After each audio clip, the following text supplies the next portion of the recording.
So hi everyone, I'm Dr. Christine. Today I am here with Lee Grabarczyk, who is an artist intuitive. Welcome, Lee. Thank you for having me, Christine. Yes, glad to be here. So a little bit about what I do. I work as an intuitive, creating sacred geometric forms. So Dolores Cannon has a lot of information about this, and there's a lot more info coming up on symbols and their power. We don't need to go to Jung to understand these things. Dolores Cannon's point of view, and other people feel this way, is that each of us is born with a symbol that represents us energetically. It's like an energy signature. It's the reason that people to this day have trademarks, or they have signets or sigils or whatever. They use these symbols as a way, as like a key of identity. And that identity, that idea exists within their auric field. At least that's what Dolores Cannon says, and I believe that's true. People who do any kind of psilocybin, ayahuasca, people sometimes just intuitively or dream states will see these energy fields around people, and they will have a certain kind of shape to them. These shapes are active. They're dimensional. This is just a 2D representation of it. Then they merge and exist and communicate with other energy systems. They collect, they expand or contract depending upon a person's mood. And for some reason, when I'm with people, I'm able to understand what they look like. And the person, when I then give them to them, says, "Oh my goodness, that's so interesting because that reminds me of something when I was a kid, or those colors are what I really love." And a lot of times people will be wearing the colors that I'm showing them in the design and not knowing any of that up front. And then they'll kind of point to all of the relevance, like it's the number 5. Like, for example, this one, which I did for somebody, his thing was he had a thing with counting. He loved the number 5. So sometimes when people have any kind of ways of self-soothing, they will count. People who have OCD will count in different numbers, 3, 6, 9. But for him, it was 5, 10, 15, 20. So 5, 10, 15, 20 exist in this. And that's just one small example of it. There are so many others where the symbols that come in will then pop up in a field, like a crop circle that comes in, which is really wild. I did one for this one person, one woman. And when I did it for her, I didn't really realize at the time what it was that it was connecting to. So this is the symbol, and you can see that it exists here on the right side of the sheet. And when I did this symbol, I found out later that it connects to this star system.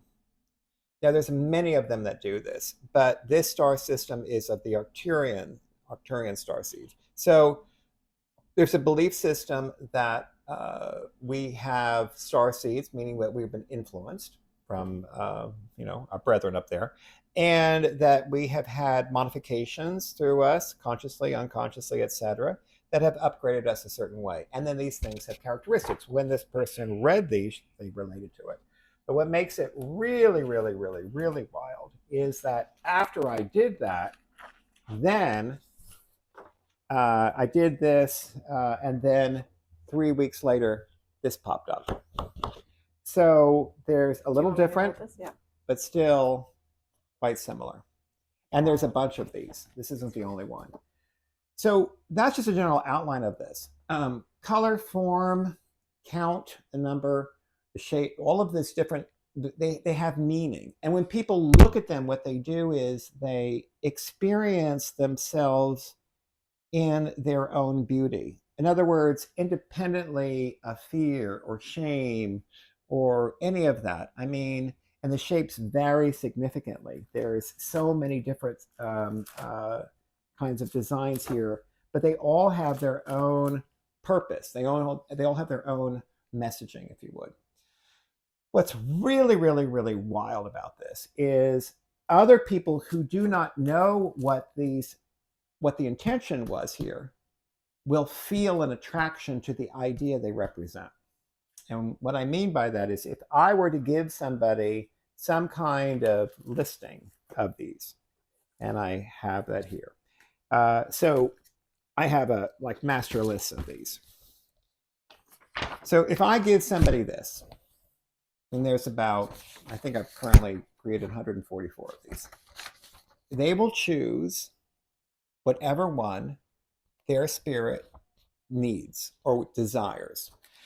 I had a woman, I recently did something, did an event, and I asked this woman if she would like to do that. I said, it's interesting just to reflect on it. And I said, you'll find out that there's no accident here, that this is actually connects to something. So she looks at him and she goes, oh, this one right away. She goes, this one right here. And I said, oh, okay. And I told her, I said, this is serious. I mean, it seems like a game, but it's serious. And of the 144 that exist, it's the one dealing with sobriety. Wow. And sobriety was obviously a big thing for her. Mm. So it represented a state of mind that was them at their healthiest. I think we're attracted to, like, if we're deficient in a certain kind of mineral, we get hungry for that. Obviously if we're thirsty, we need water, etc. So whatever we're missing, we are wanting or trying to attract to us, because we can feel that somehow or another there's something we have to rebalance. And I know many people who will look at these, and then it will bring them back into some state of grace. It grounds them, or it energizes them, or it creatively infuses them with ideas, whatever they are working on. So to me, the part about it is I really don't know how all this works. I mean, it happens, and I know it from evidence. It's not just my word here. I know this from many, many people, and I've done this now for many years. It's like the process by which this connection occurs is wild. And so that gets to how do these things get made. I'll have an idea. Like I'll have some idea of something. Like for example, some symbol will come in, and and at the time, I won't really even know what that is. And it always comes in around the same state. So it's usually, if I'm awake, it's always in my upper right. For NLP people, it's in my upper right field. But most of the time it comes in when my REM states are at their deepest, between like 4 and 6 in the morning. So if I'm getting this piece commissioned, and you know about this, I'll have someone will say, well, would you do this for me? And I said, yes. And I set an intention. And then at that part of the morning between 4 and 6, when I'm really like in deep REM, I'll wake up and I go, I got it. And then I'll sketch it. But when I see it, it has a scent, it has a sound, it's 3-dimensional, it's moving, it's got all of this energy and pulse to it. It's just alive. It's like a living thing. And then I'll sketch it, and I'll just kind of do this line drawing, the very simple black and white line that you see there in this lower corner. And then I'll feel it, and then I know, because it needs to move. Once the energy is moving, people are like, well, how do you know when to stop? Because in design, many times it's like, great artists knowing when to stop. Right. Be there all day long picking at it, making it look all fussy, and then ruining the energy. But great or better art to me, I'll leave my view of my own art out of this for a second. When it has energy, like you look at the painting, and it's got this like vibration and passion to it, and it could be creating a feeling. Maybe it's an unpleasant feeling or a joyous feeling, whatever feeling, but it has to have that energy of purpose. Anyway, that is really, really important. And then some of them, like this one, will come in, and it will have some kind of general value. So I get specifics with people, where there's something like this one, which will come in specifically a person, And then periodically or on an interesting interval, I get a general one. And at some point, I'll make up a series of cards on this. And then what I do is I create an affirmation that goes with each one of those things. Again, each of these symbols carries with it its own meaning. And this is where the people who are looking at it go, oh, that's what that means. They realize its value. So the heartfelt sounds of healing, music and spoken words. My heartfelt intentions manifest the sound of love that flows into my life and fills it with joy. So that is the meaning of that. And they're all kind of like that, each of them having their own affirmation and purpose.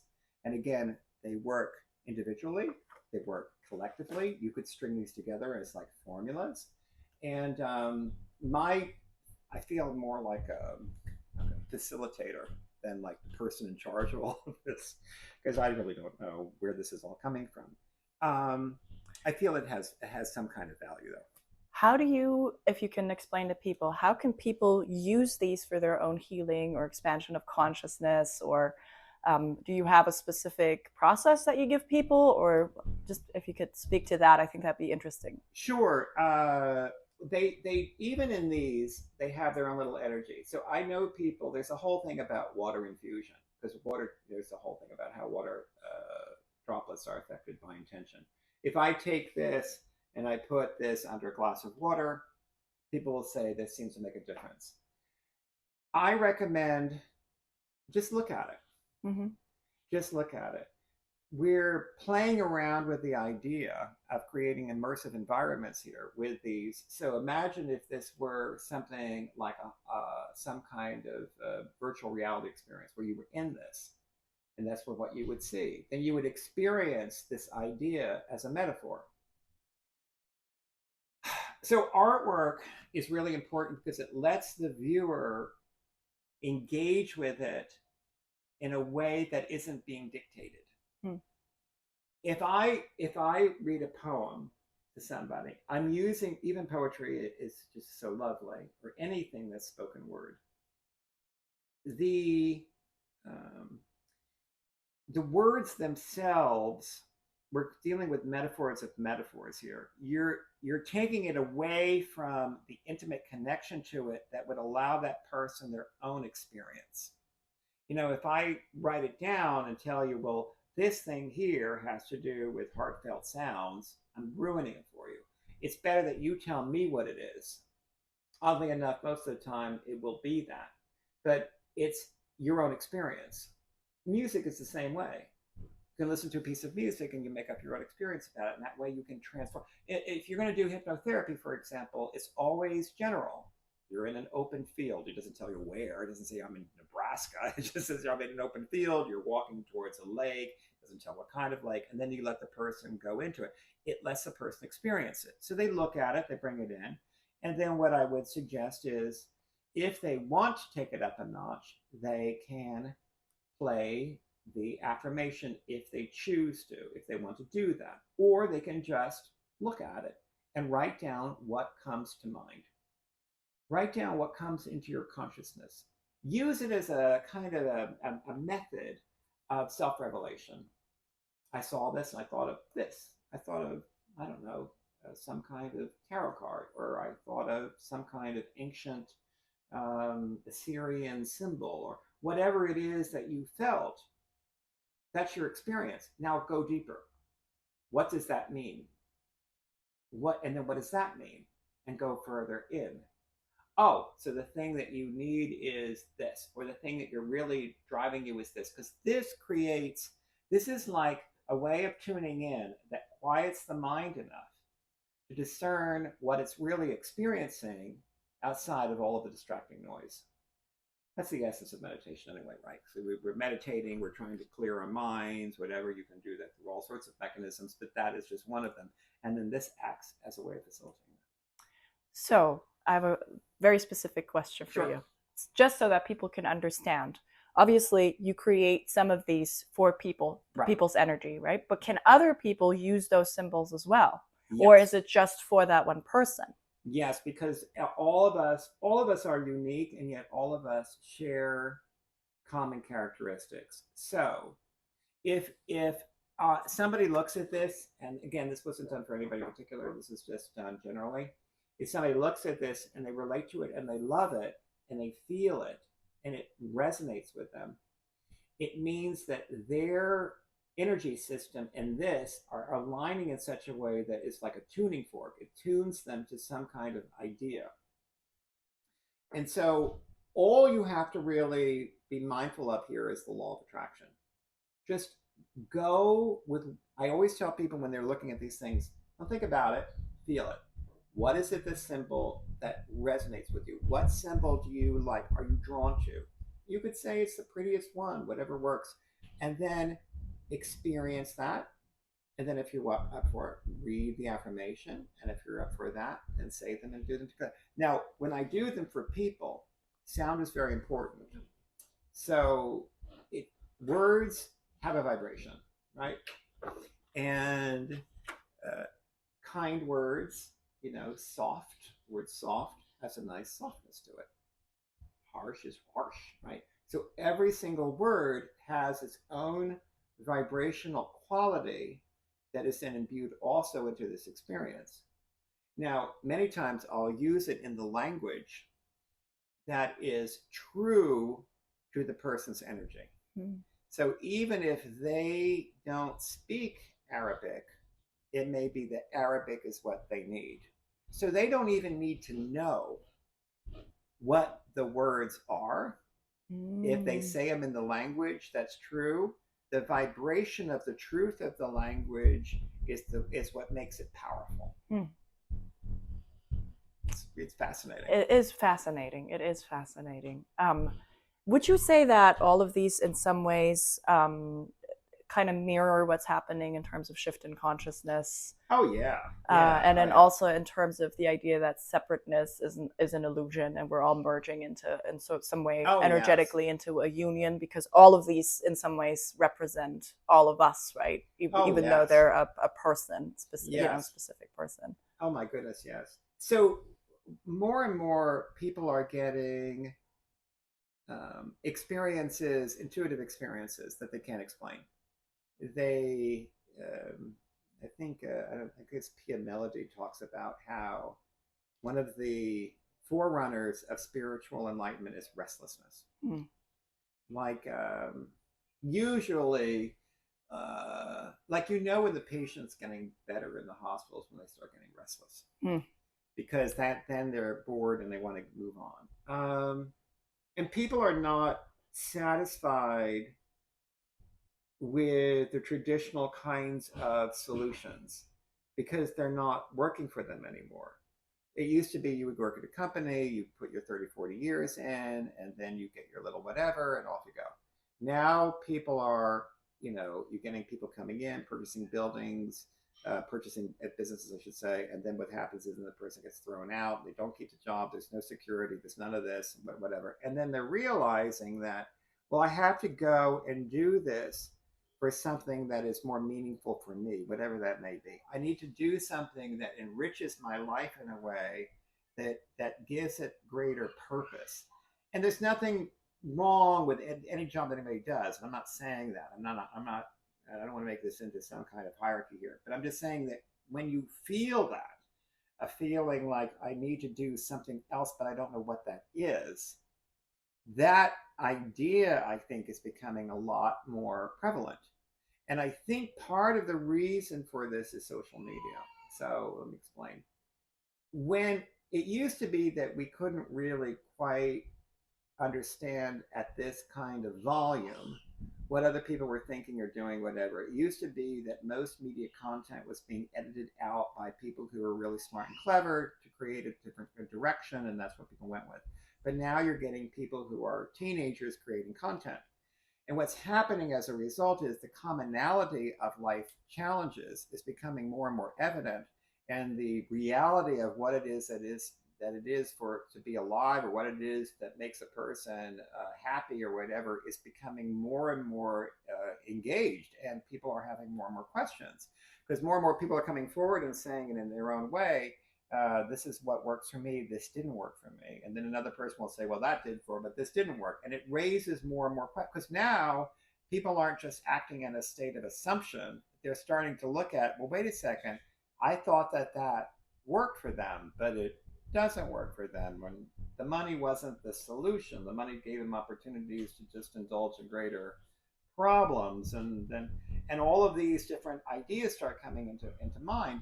And what this leads to is self-reflection. And then once we get into self-reflection, then that's the opening gate. That's the premise of transformation, because it's like I came to realize that there could be a better way. Right? I came to realize that there was another way of doing this.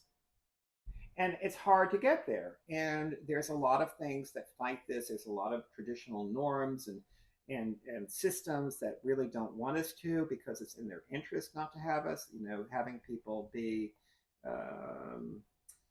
uninformed or uninspired or have no sense of self-esteem really makes them much more easy to manipulate. So it's in a sort of either a conscious or an unconscious system where many people are being encouraged to conform in that way, that limits them so that they can be better manipulated. And all of that is also coming into the fore. So now you're getting this explosion of people who are dissatisfied. They don't know which way to go. They don't know what maybe is best. But I would suggest, when people come to me and they work with me, as an intuitive, I'll say to them, when you get to a point where, you're open to see it differently, that's a great starting point. So the starting point is the ability to see it differently, and being willing to be able to be open to another point of view. And I don't mean this from a manipulation, but to do it from a perspective of, I'm willing to stretch beyond myself here to see a greater empirical truth in what I'm experiencing that will give me a greater sense of joy or build my self-esteem. So I'm going to now risk my isolation to be connected. I'm not going to be worried so much about being defensive about things. I'm going to be in a state of questioning, so I'm going to open myself up to possibilities of new ideas, which I then incorporate into my life as I see fit. All of this is nothing more than inspiration. What people do with it, how they incorporate it, what they make of it, where to go with it, none of my business. It's your experience, their experience. It's not about me that way. That's about them. And I think that any facilitator who's worth anything, worth their salt, recognizes that they're just a trusted servant and they don't govern. Because that's another part of this. Personal responsibility means that we do it because it's a choice. That's another part of this enlightenment thing, that we're moving from this position of, well, I do it because my grandfather did it, or I do it because we've always done it, or I do it because that's the only, to, wait a second, I can do this differently, to, wait a second, I'm responsible for this. Because what a lot of people want to do is, tell me what the answer is, tell me what to do, tell me all the steps to it, so I can blame you when it doesn't work. Right? That is like, very much a pattern, yes. Like, tell me, mommy and daddy. So, and then they can hate them because, oh, you told me. So we're moving from, and even when it comes to some spiritual forms, it used to, we have this many people have this codependent relationship with spirit, where they, the universe, basically for me at least, is do whatever you want to do. Absolutely, for me as well. Do whatever you want to do. Whatever you want to do. Does it make you happy? Good. We'll facilitate. Right. I see the process as I set the intention. The universe makes it possible. So when I'm existing with intentional thought, and you can see this in what people create. When somebody's living within an intention, you know the intention you have by the result that you have. right? And even when people have results that are terrible, I like to ask them, so what's the payoff for this thought? I really hate my relationship and it's terrible. And that's nice. What's the payoff for having that? Because there always is one. And then this mindfulness, which is becoming a lot, we're at a point, you know the idea about the 100th monkey, right? Do you understand that idea? I don't think that Japanese islands. I don't think I've ever heard of it. No. I don't know if I'm doing. I'm probably distorting it a little bit, but basically, what happened is they had given snow monkeys, these monkeys in Japan, they had given them potatoes, and what happened is this is a series of islands off of Japan's coast, and one of the alpha females took the potato and put it in the salt water. She salted it because potatoes without salt is like anyway. At least I feel that way. So anyway, so she does it, and then they all start doing it. And once that group on that one island did it, all the other islands started doing it, where they were hundreds of miles apart. That's collective consciousness. Right. So collective consciousness is a thing. I mean, it is real because we're all telecommunicating to one another, whether or not we believe we are.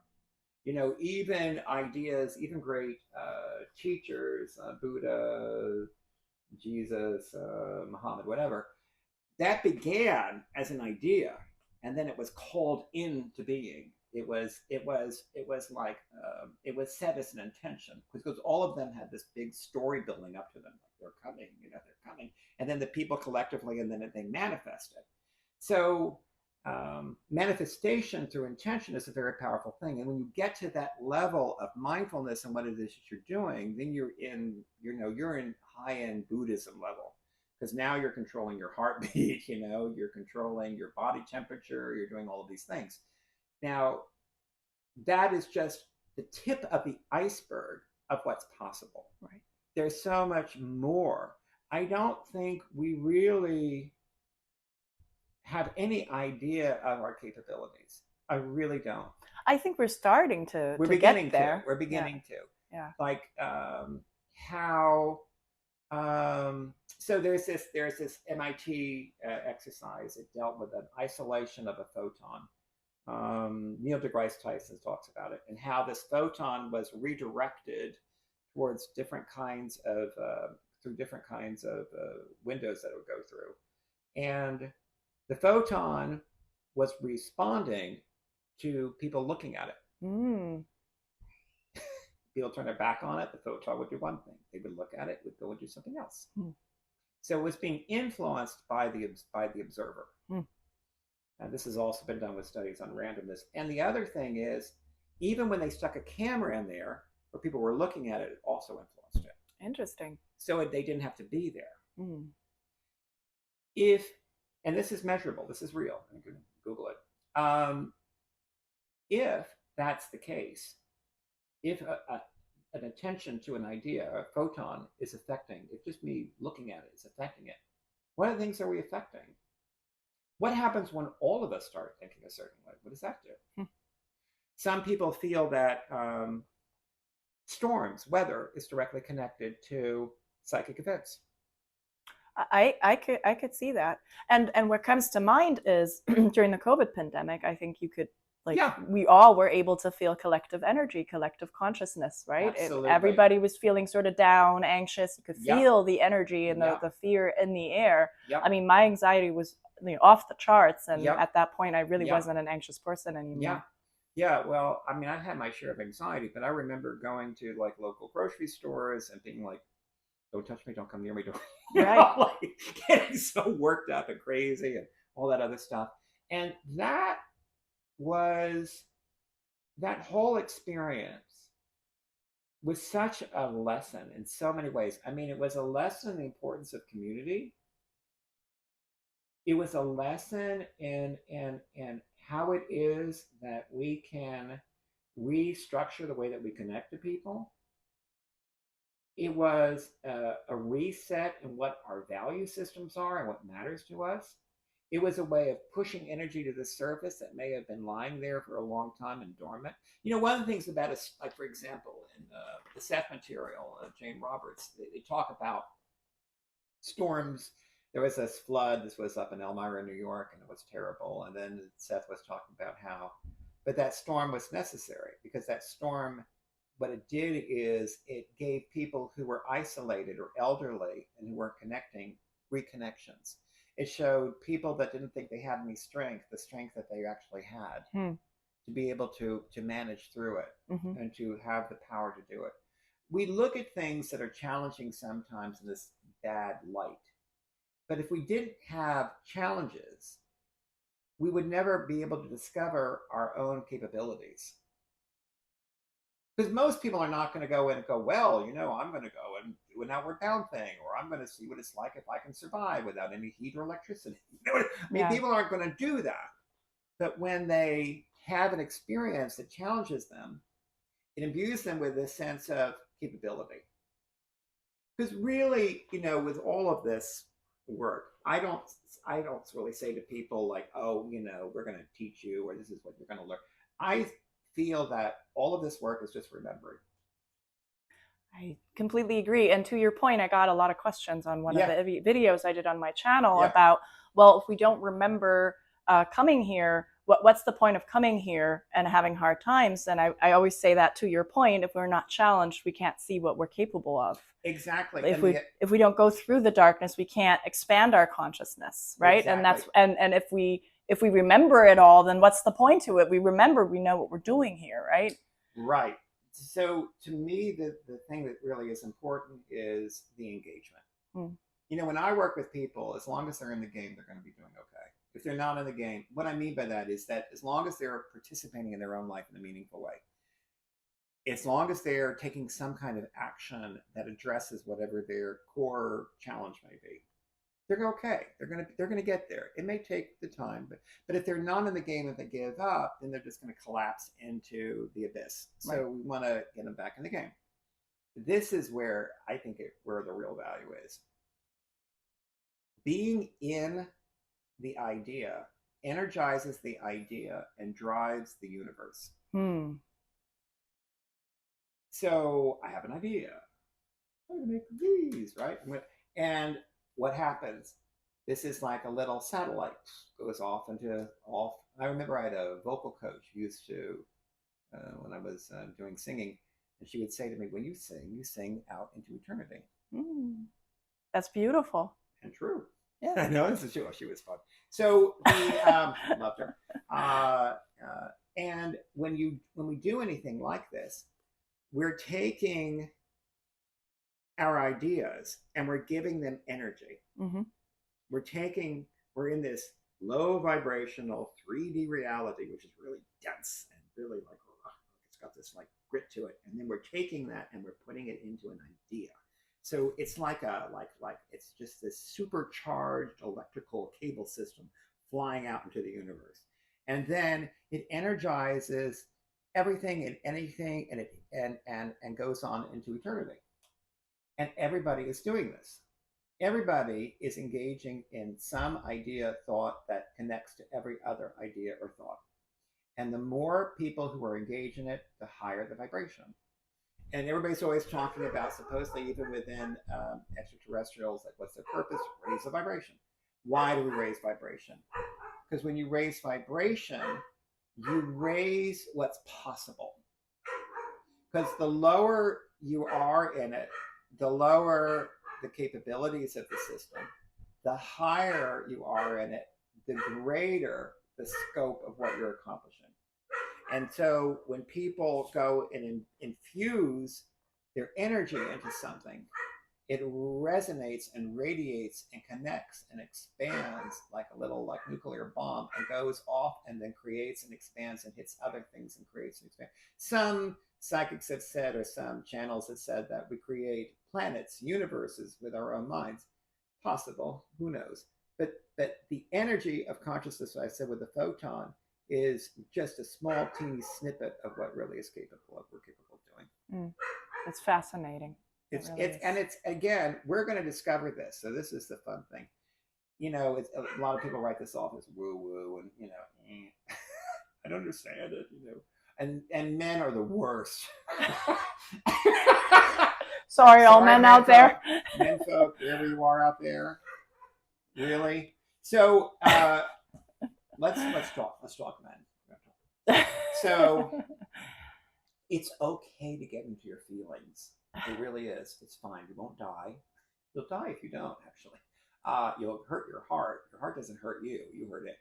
And we want to be able to get up to speed here because the women folk over here have been doing this for way too long, and it's kind of like unfair to burden them with all of this.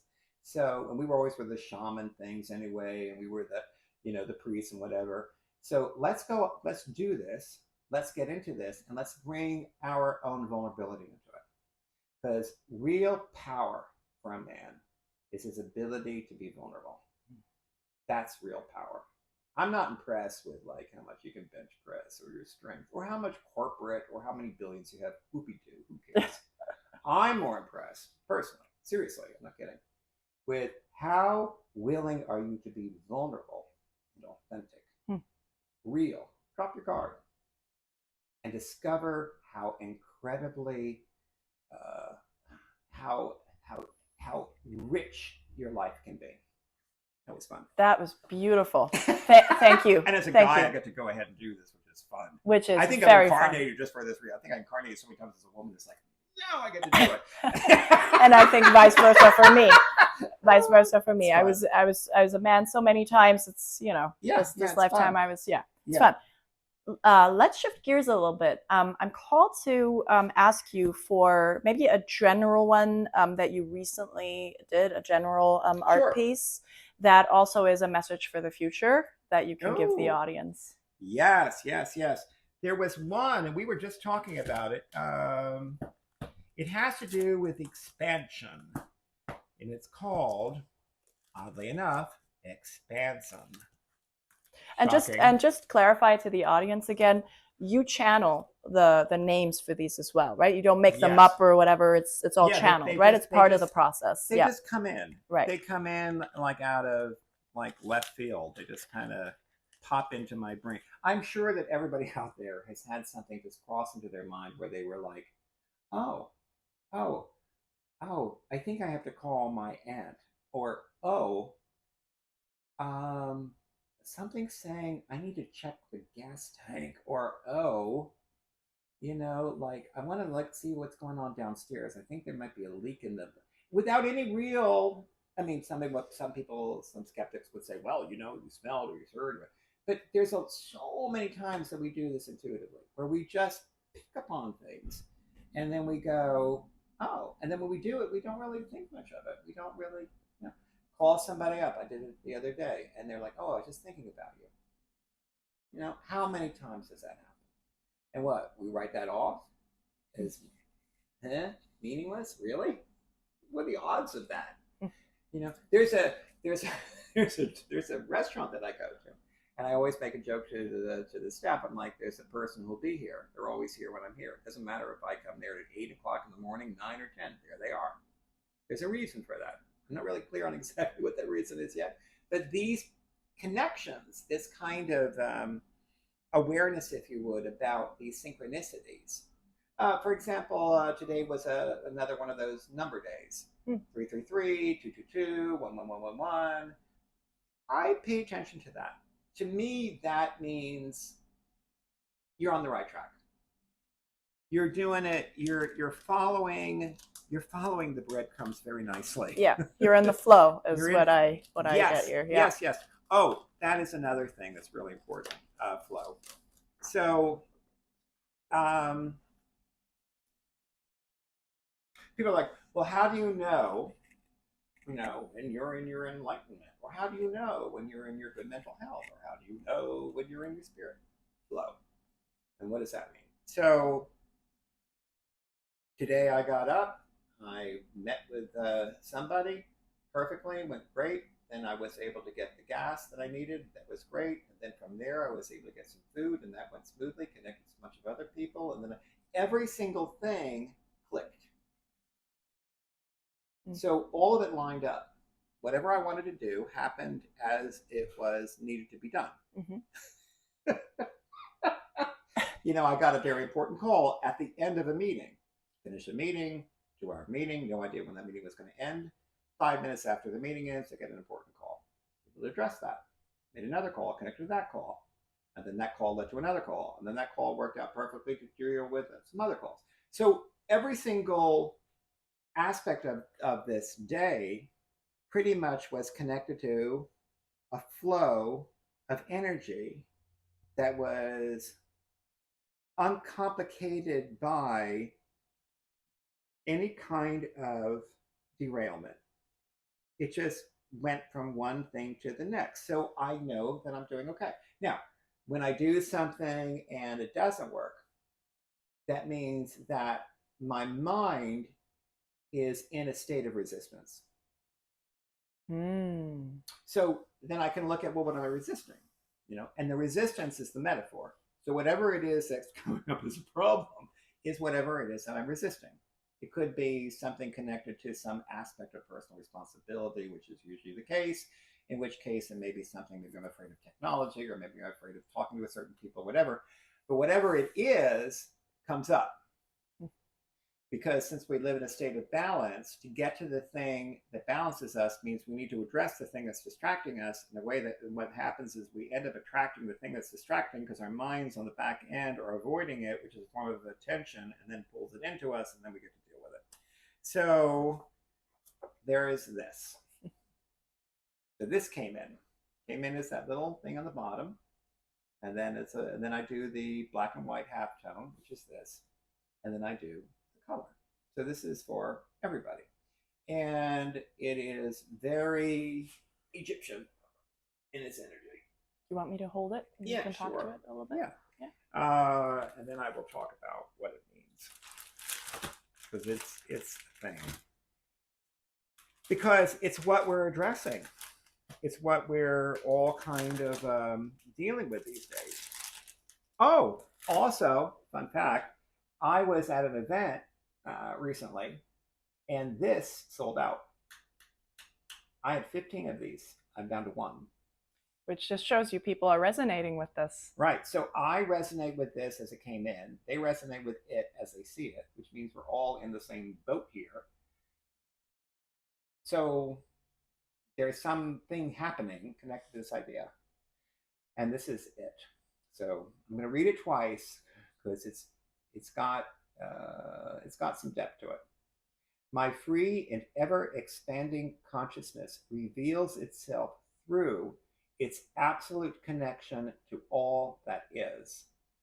I continue to ground in what is true while I expand my awareness. That's the idea. Okay, so let's break this one down because it's a lot. My free and ever-expanding consciousness. So I think they are anyway, but let's just assume and work with the affirmation of it's free and expanding. So my mind is free, right? I'm not going to look at it as a prisoner of something. I'm going to say it's free and expanding. Just setting an intention here, just clearing the ground. And, I'm not giving my power to somebody and saying, I'll never get good because my neighbor told me that I was a bad. Then we're not doing that. We're just going with it's free and ever expanding. And it's connected. So it's free, expanding, and connected all at the same time. It's free to go where it wants to go, right? It's expanding in all different dimensions, realities, planes, and whatever. And it is connected, right? So it's my consciousness. And it reveals itself. Okay, so my consciousness is free, expanding, and it is revealing me through what it is that I'm connecting to.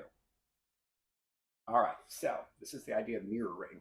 I think we can put this down. That was thank you.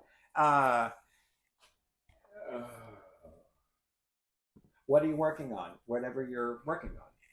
In other words, wherever you are, whoever you're with, whatever you're experiencing is what you're being taught. So that's your lesson. Why? Because that's you. It's always like, no, it's them. No, it's you. Because what's happening is you're connecting to another person's experience and you're kind of going through the judgment about whatever that is and how it is. But that is directly relevant to your experience because you're the one having that experience because they're not having your experience. you're having your own experience, and since you're connected to their experience, there must be something going on in you that's connected to them, and there you go, right? Wasn't that fun? So, and then the connection to all that is, so let's just assume that we're part of everything. You know, we say we're part of life, but let's just say that, right, this is the butterfly effect, right? I do one thing, it affects everything in many dimensions of time. As I connect to myself, I connect to the universe. I know, it's fun. So I know, it's like, how far down the rabbit hole are we going? So it's great. So as you're going down the rabbit hole and you're realizing that you're connected to everything, and then you're feeling that connection to everything, you're experiencing that connection to everything, because everything in a way is connected to you, and then you get to experience that, and then you imbue it with energy and engagement, right? And so the boiler or the nuclear power plant of existence is fueled through your energy. You know, that whole matrix thing wasn't totally wrong. Which we are discovering now. No, I mean, it's driven by it. You know, the intentional thinking of this is driven by it. Yeah. And so, and then it also, since we're looking at this as free and ever expanding, we're not controlled, we're not blaming, we're not shaming, we're not saying that somebody else is doing this to us, we're taking responsibility. That's how we ground. So when I say that I choose to do this, I'm grounding in my response. So being responsible is how it is that we ground ourselves into what it is that we desire. So another one that's a little complicated. So when I am choosing something, I say I choose this because this is what I want. Or as His Holiness the Dalai Lama would say, love what you have, right? So when we love what we have, we expand into a sense of its value in a way that esteems us, that causes us to be more balanced, because now we're not looking outside of ourselves for validation. We look inside ourselves to find our value. And because we looked inside ourselves to find our value then didn't need proof. So we stopped struggling to prove our self-value. And when we did that, we became more strong and sturdy, rooted, if you would, in the truth of our reality, to a point where we could weather any storm, yet at the same time grow upward like a tree, which is part of the expanding awareness. So the stronger the roots, the taller the branches. The more grounded you are, the greater your awareness. Without being grounded, you cannot be aware, or you're just going to be very floaty. And then you're not going to have any substance. You won't be able to achieve much because you'll be always going from one idea to another idea. And Buddhism, or some in Hinduism, is called monkey mind, where the mind just jumps from thing to thing to thing to thing, but never accomplishing anything. What that reminds me of is this embodied spirituality, right? Yeah. Where we ground spirituality into our mundane life in some way, and it's not compartmentalized of like, now I'm the monk in India, you know, oming my life away. But no, we are in it, and everything wants to be integrated in some way. The male with the female, the mundane life with the spiritual life. You know, we are kind of coming together as one. As oneness. Oneness. I like the idea of life in ordinary time. We all live life in ordinary time, which is the extraordinary of the ordinary. My extraordinary existence lives in ordinary time. You know, another one is another kind of thing, kind of connected to that idea is I being nothing become everything. Meaning that my suspension of my attachments allows me a greater connection with all that is, because I'm not defining myself. Definitions of self are inherently dangerous. Can you explain why? Because it creates dogma. And we are moving away from dogma. We are. Absolutely. It's happening. Yep. I know that some of you out there, they're nervous about this. I know, because it's so threatening. Well, yeah, it takes away safety, right? It takes away a safe container. Like, but you always told me that this, and then you realize, like, wait a second, there's no there, really? Yeah. And then, but that's kind of when you're growing up, what do you mean there's no Santa Claus? Right, exactly. It's like we learn to survive, through childhood. Then we unlearn to grow. We learn to grow in one way, and then we have to unlearn what we learned to grow in another way. It goes full circle. And everything, and the other thing really too is that if you're not, so what's the one constant? Change, right? If you're not allowing yourself the experience of your own change, of your own evolution, of your own growth, then you have to defend what you've decided to stay with. But if you haven't stuck with one, and I'm not talking about like general beliefs about like I'm good or I'm kind or whatever, or that I meditate, that's fine. I'm talking about like more rigidy kinds of things that are designed to make it look like you're better than somebody else or less than somebody else, because both of those are egocentric. And those kinds of things then limit the person's possibilities, really. And then what happens is they get so wrapped up in that idea, they get very defensive about anything that threatens that idea, because maybe, like, for example, maybe they're very reluctant to be expressive or wear daring clothes, because for them, they're afraid of themselves when they're like that. They're afraid of who they are. So if somebody else does it, they project that onto that person. They say, don't you dare remind me of me. Shadow work. It's shadow work. And we've talked about that, and that's a big thing. Oh, we need to talk about this in one of these. We do. Shadow work is big, and shadow work is coming up. So anybody, pretty much, I think, who goes and says, I'm all love and light, all love and light, worry about them, because there's something wrong there. We're all, the darker, the more you understand the light. If you didn't have sadness, you wouldn't know what it is to be joyful. You wouldn't. Not really. Who's the most appreciative of a good meal? The one who's starving.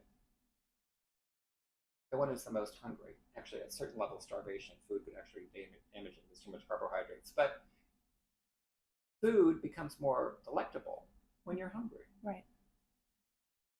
And so your darkness, I'm not suggesting doing dark things. I'm just saying own that is true.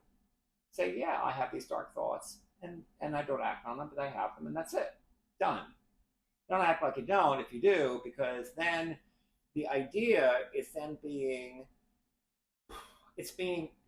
energized by your denial. So people think denial is somehow or another a thing that just kind of like whisks it away. Right. Takes the idea and just puts it into space. Not really. No. What it does is it makes it stronger. Right. Because denial is a form of energy. And so it's a focus. And the favorite, I remember, I had a therapist who said this, and it was so great. So when we're trying to deny something, the idea of the denial itself is the thing we then focus on. For example, for all of you out there, I want you right now to not, I don't want you to do this. I don't want you to think about this. Don't think about this. Nancy Reagan, don't do it. I don't. What a waste of money that was. I want you to not think of the Empire State Building in a pink polka dotted dress. Don't think of it. Tap dancing down Broadway. Don't think of it. Don't. And that's what denial is. It's giving it energy by constantly propping it up But if you say, yeah, then what you do is you're letting it go of it. Right. And you can actually reveal your greatest power and light through it, right? Yes, because now you're not in judgment. So you bring more light. What do I mean by that? So if I'm judging my darkness and repressing it, now again, that doesn't mean engaging in it. We're not talking about, some kind of horrible thing here. We're looking at this just as an idea, okay? So if I have that as an idea, and I'm repressing that idea, and I'm pushing that idea down, and I'm judging that idea, whatever that idea is, then somebody comes along. I can't be love and light with you because my judgment about myself, I'm going to give to you. I'm going to judge you for that. And then I can't. So a lot of people say that they feel safe with me. And the reason, I think, is because I'm not judging them, because I'm not judging myself. Correct. I totally 100% agree with you. 100%. That is so. That's why anybody doing any kind of holistic or therapeutic care needs to have gone through their own self-discovery and issue resolution, at least somewhat, so that they don't end up broadcasting that on other people when it's not appropriate. In other words, where they're basically projecting their nonsense. Yeah, for sure. So before we say goodbye, Lee, sure. I would like you to pick one of your artwork, one of your affirmations for our audience as a last word of wisdom or affirmation that they can take until they see you again. All right, very good. Wow, that is something. I think this seems appropriate for some reason. I think this is appropriate. Okay, so this is the universe, right? You can see its little spiral there. It's called Atonement. I am one with the universe. I fulfill its purpose as I do my own. Oh, beautiful. And you know what? I'll take that and I will post it below so you can take this into your meditation or your daily life or whatever else. And that's it. Well, I want to express my sincere gratitude, Lee, for coming here today and for speaking, to all the lovely people out there. And I'd like for you to share your work and how they can connect with you if they want to, have a reading, if they want to have their own artwork being done. How can they connect with you? Instagram, soulful_mandalas, and also on Soulful Mandalas. Now I am changing my name. I'm going to be moving into the name, but for now, that's the best way to reach me. All right. Well, thank you so much, Lee. Is there anything else you want to share with them? No, that was wonderful. Thank you. Awesome. Bye, guys.